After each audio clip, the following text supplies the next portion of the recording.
স্বামীকে চেনা। ছোট্ট একটা গল্প আছে, আজকে একটু সময় আমি বেশি নিচ্ছি যেহেতু শেষ করে দিতে চাচ্ছি।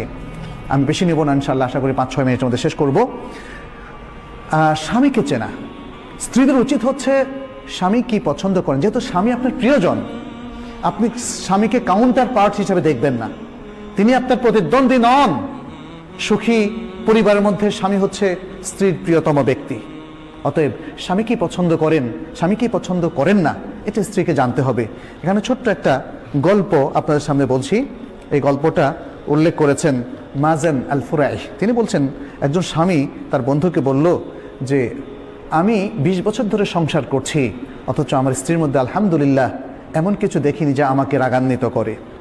তখন বন্ধু খুব আশ্চর্য হয়ে বলল, কিভাবে এটা সম্ভব, কিভাবে করলে বলো তো দেখি, পুরো ঘটনাটাই আমাকে খুলে বলো। তখন স্বামী বললেন যে আমি যখন বিবাহ করলাম, প্রথম রাতে আমার স্ত্রীর কাছে গেলাম, তার দিকে আমার হাতটা একটু বাড়িয়ে দিলাম, সৌহার্দ্যের হাত, মমতার হাত বাড়িয়ে দিলাম। স্ত্রী আমাকে বলল, একটু ওয়েট করুন প্লিজ, আমি আপনাকে কিছু বলবো হে আবা উমাইয়া। আরবরা আবার আবু উমাইয়া মানে কুনিয়ার ধরে কথা বলে, আমাকে একটু কিছু কথা বলার সুযোগ দিন, বলে বলো। তখন স্ত্রী শুরু করলো যেভাবে, যেমন বলল আলহামদুলিল্লাহ ওয়াসসালাতু ওয়াসসালামু আলা রাসূলিল্লাহ, ছোট্ট খুতবা দিয়ে শুরু করলো। বলল আমি আপনার কাছে এমন একজন অপরিচিত মহিলা, আমাদের বিবাহবন্ধন হয়েছে আজকে প্রথমবারের মতো আমাদের সাক্ষাৎ হচ্ছে, সুতরাং এখনো তো পরিচিতি আমাদের ফুল হয়নি, আমি জানি না আপনার কি আখলাক, আমাকে আপনি বলুন যে আপনি কি পছন্দ করেন, তাহলে সেটি আমি করব, আর আমাকে বলুন আপনি কি অপছন্দ করেন, তাহলে সেটি আমি বর্জন করব।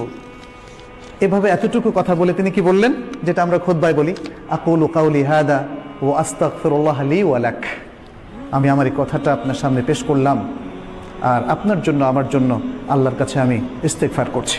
সুবহানাল্লাহ। অনেকে হয়তো বলবেন, আরে এটা তো দেখি ওয়াজ করতেছে বাসর রাতে, এটা তো অস্বাভাবিক রকম লাগতেছে। বাসর রাতে আমরা শুনি অন্যরকম সোহাগী কথাবার্তা, যেটা সাহিত্যের মধ্যে, গল্পের মধ্যে, উপন্যাসের মধ্যে আমরা পড়ি। আমি এখানে আমার থেকে অ্যাড করছি, সেটা হলো দেখেন, গল্প উপন্যাস আমাদের চিন্তা চেতনা কালচার পাল্টে দিয়েছে। এই যে মহিলা, অত্যন্ত বিদুষী মহিলা, অত্যন্ত দিনদার মহিলা, সে যে কথাটা বললেন, এটা আমাদের কাছে বলে কেমন ওয়াজ ওয়াজ কথাবার্তা, বিয়ের মধ্যে আবার এগুলো বলে নাকি? কারণ আমরা যে গল্প, সাহিত্য, যে আচার অনুষ্ঠানে অভ্যস্ত হয়েছি, এটা মানুষের তৈরি করা, সেগুলো আমাদের কালচার পরিবর্তন করে দিয়েছে। এই সুন্দর দিনদারি আমাদের থেকে একদম ছিনিয়ে নিয়ে গিয়েছে। মহিলা আজকে এত সুন্দর কথা বললেন, স্ত্রী ওই বন্ধুকে বলছে, আমার স্বামী বললেন, আমার স্ত্রীর কাছে যখন আমি এই কথাটা শুনলাম, ভাবলাম যে আরে এটা তো দেখি অত্যন্ত সুন্দর কথা, তাহলে তো আমাকেও একটা ভাষণ দিতে হবে।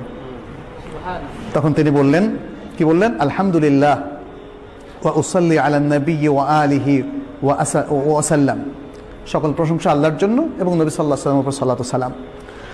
তারপর বললেন, ফাইন্নাকা কুলতা কালামান ইন থাবাত্তি আলাইহি ইয়াকুন লাকা হাযুক, তুমি কিছু সুন্দর কথা বলেছো, যদি তুমি এর উপর স্থির থাকো তাহলে এটা তোমার ভাগ্য। ওয়া ইন তাদঈহি ইয়াকুন হুজ্জাতান আলাইক, আর যদি তুমি এটা দাবি করে থাকো যেটা তুমি পরিপালন করবে না, তাহলে এটা তোমার বিরুদ্ধেই হুজ্জত হিসাবে, দলিল হিসাবে থাকবে। তাহলে জেনে রাখো আমার এই জিনিসগুলো পছন্দ, এই জিনিসগুলো অপছন্দ, আর মনে রেখো আমার যদি কোনো সুন্দর কিছু তুমি পাও, সুন্দর কোনো অভ্যাস, তাহলে সেটা তুমি প্রচার করো, আর যদি খারাপ কিছু দোষ তুমি খুঁজে পাও সেটা তুমি গোপন রেখো।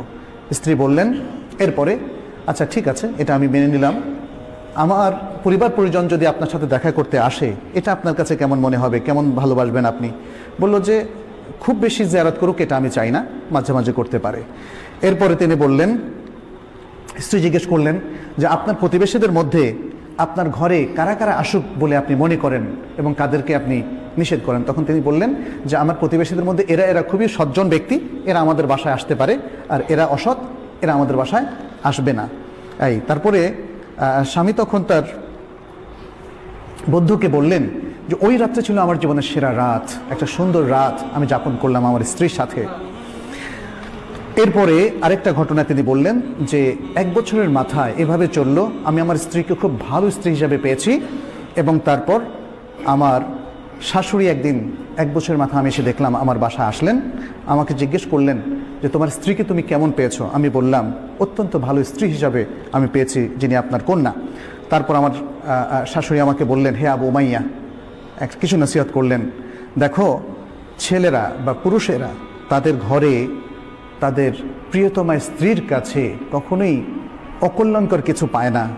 সুতরাং তুমি তোমার সেই স্ত্রীকে কিছু আদব শেখাও, কিছু শেখাও, এবং তাকে তুমি ভদ্র করো, শালীন করো, সুন্দর করো। আচ্ছা, এখানে স্বামী তখন বললেন যে আমি আমার স্ত্রীকে সারা জীবনে 20 বছর মধ্যে একবারও খারাপ পাইনি, শুধু একবার মানে কখনোই আমাকে তার সাথে খারাপ আচরণ করতে হয়নি, একবার খারাপ আচরণ করেছে এবং তখন আমি ছিলাম জালেম। সুবহানাল্লাহ। এই হচ্ছে আমাদের মেয়েরা, মুসলিম মেয়েরা। কিন্তু আজকাল এই মুসলিম মেয়েদের মধ্যে যে জিনিসটা ঢুকেছে, অপকালচার ঢোকার কারণে আজকে আমাদের মেয়েরা আসলে বিভ্রান্তির পথে হাঁটছে, ফলে নানা রকম অসুখ দেখা দিচ্ছে।